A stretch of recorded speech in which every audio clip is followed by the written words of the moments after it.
अस्सलाम वालेकुम।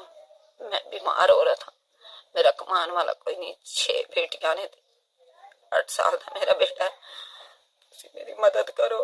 ऐ मेरी रिपोर्टां ने,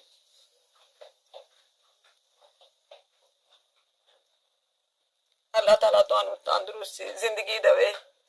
मैं तुहाडे अगे वास्ता पानी आ, मेरी मदद करो। मैनू डॉक्टरां ने जवाब दे दिता है, मैनू जिगर तिली दा मसला है, मेरी मदद करो। लोकां घर काम करदी सां, हुण मेरे को काम नहीं हुंदा, मेरे बच्चों का कोई सहारा नहीं।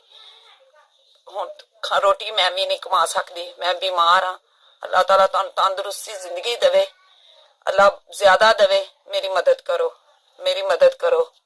अस्सलाम वालेकुम। SVS ਤੁਸੀਂ ਮੈਨੂੰ 5000 रुपया भेजिया, मैं ਤੁਹਾਡੀ बड़ी शुक्रगुजार हाँ। अल्लाह ताला ਤੁਹਾਨੂੰ ਜ਼ਿਆਦਾ ਦੇਵੇ, अल्लाह ताला ਤੁਹਾਨੂੰ तंदुरुस्ती देवे, ਤੁਹਾਡੇ कारोबार 'ਚ बरकत पाए।